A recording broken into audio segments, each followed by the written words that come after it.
Y después vamos a abrir al público a que cada uno se exprese en 2 minutos cada uno para que todos los que quieran expresarse lo puedan hacer. Nosotros hemos estado viendo la necesidad de hacer este encuentro, estableciendo, parándonos desde un lugar, ¿no? Desde un lugar donde mostrando cuál es nuestra visión de lo que está pasando y lo que pensamos que habría que avanzar para que esto termine de una vez por todas y el conflicto general, que llegue a la paz. Partimos diciendo que nosotros siempre, la bandera histórica de Meretz, en Israel, el anterior fue Mapam, el Partido Socialista Israelí, fue la necesidad de la existencia de 2 pueblos, 2 estados que convivan en paz y que coexistan y cooperen. Ese es nuestro objetivo. Expresamos que sentimos todo el dolor por todas las muertes y la destrucción que está sucediendo, pero también sentamos nuestra posición, qué pensamos del movimiento Hamás, y con datos objetivos, donde sabemos plenamente cuáles son los fundamentos de su carta fundacional, que habla de la destrucción del Estado de Israel y de aniquilar a todos los judíos. Pero nosotros no apoyamos al gobierno de Israel, es un gobierno de derecha, ultraderecha, que ha desperdiciado todo tipo de oportunidades de llegar a un acuerdo con la autoridad palestina, con Mahmoud Abbas, y en un momento de debilidad de Hamás, de aislamiento político, económico, internacional, más político, que habían conformado un gobierno de técnicos, un gobierno de unión nacional, eso bueno, sabemos todo lo que sucedió, no lo tengo que enumerar, que eso se rompió, pero el gobierno de Netanyahu saboteó permanentemente y debilitó al gobierno de la autoridad palestina, que serían los moderados con los que habría que acordar. En este escenario, esta vuelta de violencia terrible, y nosotros pensamos que la única solución posible sería la desmilitarización de Gaza con supervisión internacional, un acuerdo global con la autoridad palestina, que sí que Gaza quede bajo la autoridad palestina, y con un fuerte desarrollo de Gaza con intervención internacional, y la única manera es levantar el bloqueo, por supuesto, pero eso dentro de un marco de acuerdo internacional. Esa es una tarea que se podría lograr solamente con una fuerte incidencia de la comunidad internacional, y a Latinoamérica y Argentina también tienen mucho para aportar en ese sentido, a través de apoyar fuertemente a los moderados de las 2 partes. Preguntaba hoy cuando venía para acá, ¿cuántos actos o actividades de este tipo, tratando de entender de una manera distinta el conflicto, se han hecho en la Argentina o en general en las comunidades judías latinoamericanas, con una reflexión que no esté capturada por la derecha israelí? Creo que todo el discurso público de los judíos argentinos en general, o por lo menos de sus representaciones habladas, comunitarias, diarios, está capturado por la lógica de la derecha israelí, una democracia que lucha contra la barbarie, gente que tiene razón contra gente que no tiene razón, ignorantes fundamentalistas contra progresistas democráticos. Tampoco me refiero al discurso binario en el cual se equipara a Israel como un Estado genocida y a Hamás como un ejército revolucionario del pueblo. Es decir, ni ese discurso binario ni el otro discurso binario. Esa ética que no aparece en ninguno de los discursos, donde se trata de diseñar o de describir un conflicto binario entre buenos y malos, entre demócratas y atrasados, sin saber que nosotros en nuestro patio trasero también tenemos de lo mismo. Tenemos nuestro propio Hamás, tenemos nuestros propios personajes que tienen pensamientos e ideologías que no difieren demasiado de la gente del Hamás en cuanto a su irredentismo, a su concepción religiosa, a su pretensión premoderna de controlar el mundo a través de la religión. Por lo tanto, me parece que, y volviendo a lo que dije al principio, me parece que lo que falta aquí es abrir un discurso a otro tipo de opciones que pasen más allá de la lógica binaria de buenos y malos, demócratas contra bárbaros, víctimas y victimarios, salir de esa lógica que a los únicos que sirven es a determinados escribas banales de la comunidad que escriben para señoras gordas que toman el centro.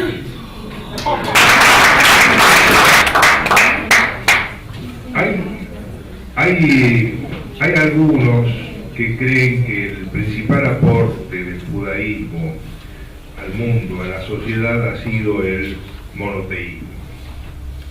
Hay otros que creen que fue la sopa de pollo. Yo personalmente, y hace muchos años, creo que el principal aporte que hemos dado nosotros a la sociedad es la duda. Pero no solo la duda del por qué, sino la duda de ¿y por qué no? Yo creo que una de las partes debería ser la primera que dé un paso. Se considera valiente al que no cede. Yo creo que en este caso debería ser el que cede verdaderamente valiente. Y creo que sin duda debería ser Israel y no la parte palestina. Quiero dejar muy en clara mi postura política en este momento. He tenido muchas peleas, muchas discusiones, me han acusado de cosas terribles, me han insultado, pero sí sé una cosa muy clara. Frente a la derecha judía y a la derecha no judía, yo abogo por la creación de una paz para los palestinos que puedan vivir su propio destino sin ser invadidos, sin ser sojuzgados. Y frente a la izquierda judía, a la izquierda no judía, que está hablando del sionismo internacional, y yo debo leer el judío internacional tal cual el panfleto de Henry Ford, me declaro abiertamente pro existencia del Estado de Israel y, si es necesario, sionista. Se hace una manifestación, se va a hacer una manifestación de la izquierda y los movimientos pacifistas en la Plaza Rabin. Como ustedes saben, la Plaza Rabin se llama así porque ahí fue asesinado Yitzhak Rabin por abogar por la paz. Y a esa manifestación va, va como un pionero, primero mi hijo, porque mi hijo, digamos, se voluntarizó para ser guardia, guardia, porque hay ahí grupos de la derecha que intentan atacar, insultar, si pudieran golpearían también. Entonces eso, digamos, es una cosa que... Entonces él se voluntariza para eso. Yo, ahí, cuando él ya está unas horas antes, yo tengo que llamarlo a él en determinado momento y contarle que Roí, un amigo de él, murió en Gaza como oficial del ejército. Ahora, él, Tomer podría haber decidido en ese momento, bueno, yo me voy a la casa de, la casa de la familia, él conoce a la familia y demás. Pero Tomer se queda en el lugar, se queda a ser guardia ahí porque él tiene que quedarse para ser guardia en la manifestación por la paz. Porque eso es lo que hay que hacer en ese momento. Ahora, vamos a evidentemente mi mujer, yo, vamos a la Shivá. La Shivá son los 7 días que, como a veces digo que es la sabia decisión religiosa, que yo, siendo yo laico, pienso que hay en la religión judía, en el pueblo judío, que son los 7 días después de que muere una persona, que se va a la casa de los familiares y se participa en el duelo. En esa casa, ¿qué es lo que veo yo? Yo veo junto con mi mujer, descubrimos una pared llena de fotos, y dentro, una de esas fotos es, todas son fotos de Roí, el chico. Ahora, una de esas fotos es de Roí levantando un cartel que dice basta al bloqueo a Gaza. Detrás de él, una chica levantando un cartel que dice paz ahora. A mi entender es como si fuese que Roí hubiera previsto su propia muerte y hubiera hecho lo imposible quizá para evitar la suya y evitar la de tantos más de uno y otro lado de la frontera. Por eso es que yo pienso que quisiera decir algo en ese sentido. ¿Qué quiere decir cuando nosotros decimos solo la paz es revolucionaria en Medio Oriente?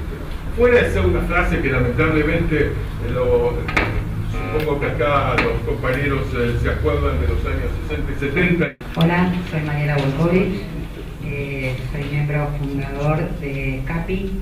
CAPI es el Consenso Argentino Pro Paz Palestino-Israelí.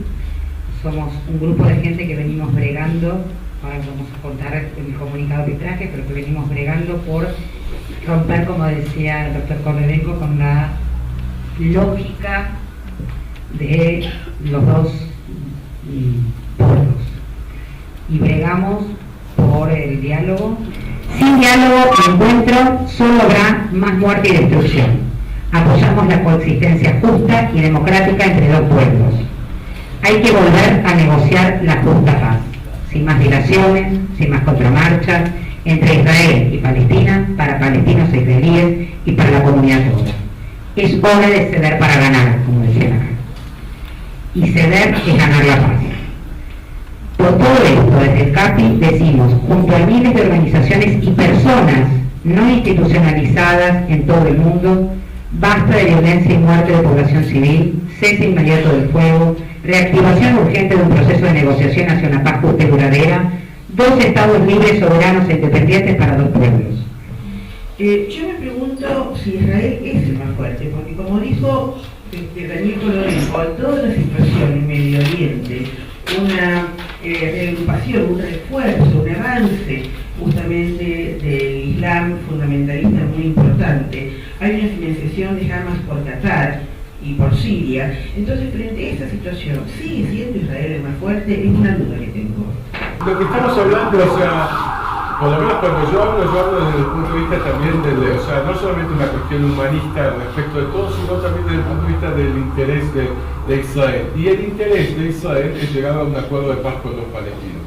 El interés de, o sea, Israel ha perdido una serie de oportunidades y como digamos se ha dicho, lo dijo Susana, lo hicieron cada uno de los panelistas, hasta yo hablé un poco de eso, que realmente, o sea, se desperdician oportunidades y se piensa que se puede administrar el conflicto en vez de solucionarlo. En ese sentido, digamos, yo pienso que Israel tiene con todo hasta el momento para que es suficientemente fuerte como para poder sí retirar, por ejemplo, empezar con una retirada de las colonias. Las colonias en la Cisjordania no aportan nada. Hoy en día hay una sensación como que sin presión internacional en general y sobre Israel, esto no se va a solucionar. Yo no soy un israelí, yo soy un judío argentino, un argentino judío, no tengo casi nada que ver con Israel, además soy un judío ateo, ni siquiera soy un judío religioso, pero como he hecho una defensa lo más equitativa posible de ambos pueblos y condenado a ambos gobiernos o a ambos líderes, tanto del Hamas como de la ultraderecha israelí, que son socios, no son oponentes, son socios, porque están buscando lo mismo, que la guerra y la destrucción. Me di cuenta que hay mucha gente que confunde ambas cosas. Entonces hay gente que lo confunde por ignorancia y gente que lo confunde premeditadamente. El hecho de que sí que hay un nuevo antisemitismo o un nuevo recrudecimiento, y eso lo sabemos todos. Hay un fenómeno bastante peculiar, ¿no? Que es el fenómeno de la habilitación o la rehabilitación, que es dado de que Israel rompió con algo que sería lo políticamente correcto, que es ponerse como representante de los judíos en el lugar de la víctima, y se volvió victimario. El discurso antisemita encubierto se vuelve legítimo. Es decir, uno puede legitimarlo bajo otra palabra, uno habilita o rehabilita, como quieras, el discurso antisemita. Un tipo como Vargas Llosa, que es un tipo fascista, es de izquierda frente a Israel solamente.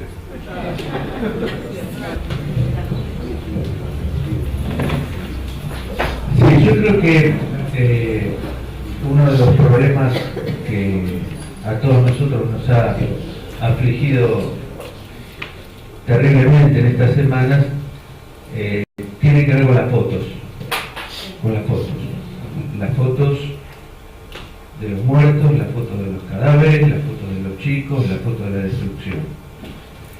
Y Creo que eso nos permite entender más también por qué, Susana, vos decías, bueno, está desbalanceado. La verdad es que es tan contundente las imágenes que por supuesto después viene todo el análisis racional, pero digamos, cuando recién se decía hay que estar en una posición equidistante, la verdad es que a la gente común que no viene siguiendo este proceso triste de la realidad israelí-palestina, la verdad que ver esas imágenes es extraordinariamente contundente desde el punto de vista emotivo. Y acá yo voy a la pregunta que le quiero hacer a los tres, que es la siguiente. La línea argumental del gobierno israelí es, bueno, nosotros tenemos que defender a nuestra gente. ¿Quién puede estar en contra de eso? Absolutamente nadie. La pregunta es, sabiendo que ninguno de nosotros es militar, ni conoce técnicas militares, pero a mí me parece importante preguntarnos por la lógica que hay implícita en el tipo de guerra que se hace. Esto quiere decir, ¿cuál es el objetivo de una guerra de este tipo? ¿A dónde se quiere llegar? Digamos, destruir Hamas, destruir Gaza, destruir la infraestructura. Los túneles se construyen de vuelta. Es como la colonia se pone a arrasar y después se pone igual venir de vuelta. A ver, mi pregunta a los tres es, porque yo no la tengo la respuesta, es ¿qué piensan ustedes? ¿Cuál es el mensaje de una guerra como la que hace Israel contra Hamas?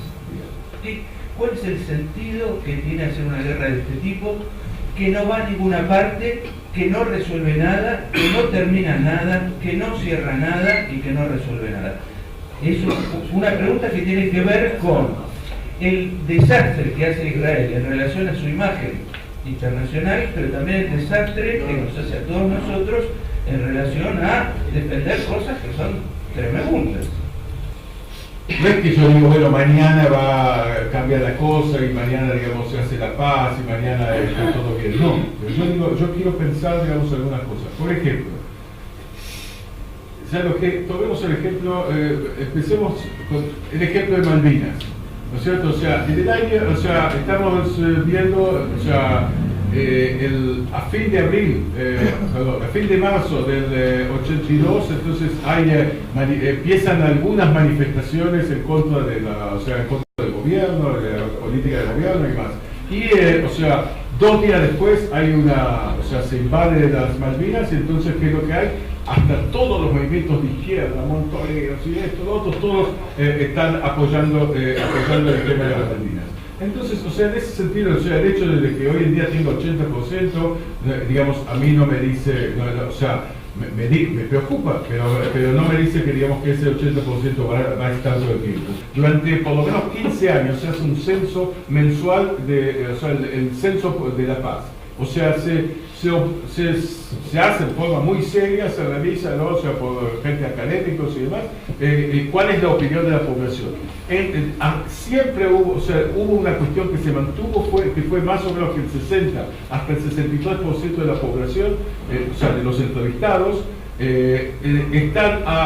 piensan que la solución va a ser 2 estados y que están a favor de retirar a las colonias, aunque sea, aun cuando tenga que ser por la fuerza, las colonias judías por la fuerza. Cualquiera de nosotros se puede preguntar, pero ¿cómo puede ser que por una parte 63% dicen eso y que por otra parte, digamos, se ganan las elecciones, o sea, de alguna manera se puede hacer una coalición de derecha? Y claro, lo que pasa es que hay gente que dice, esa va a ser la solución, pero yo quiero que llegara a eso con un hombre fuerte, no quiero que sea con un debilucho, con un tipo que va a entregar todo. Eso me parece que, digamos, es muy importante. Y lo último que quiero decir, si es a nivel de proporciones, y eso para esperanzar un poco a Daniel y a los compañeros, es que en el año, si ustedes piensan en el año 77, cuando, o sea, ganó Beni las elecciones. Y o sea, cuando se censaba, digamos, se trataba de averiguar cuál es la opinión de la población la población israelí, respecto a digamos, la posibilidad de llegar a un acuerdo de paz a cambio del Sinai y demás. Entonces, o sea, había más o menos, yo qué sé, que debemos haber sido 15% de los que pensábamos que, digamos, que había que hacer así. Ahora, en el momento que el gobierno decidió que, digamos, sí, vamos a, o sea, el gobierno quizá por circunstancias especiales, porque hubo Sadat, porque Sadat se dirigió, porque se produjo, en el momento que el gobierno decidió, hubo también mayoría, también en el pueblo y también en el parlamento. ¿Qué es lo que quiero decir? De que hay circunstancias, o sea, que hay que mantener las posiciones, hay que tratar de convencer, pero digamos que no es una cosa que digamos que ya está todo juzgado, todo jurado.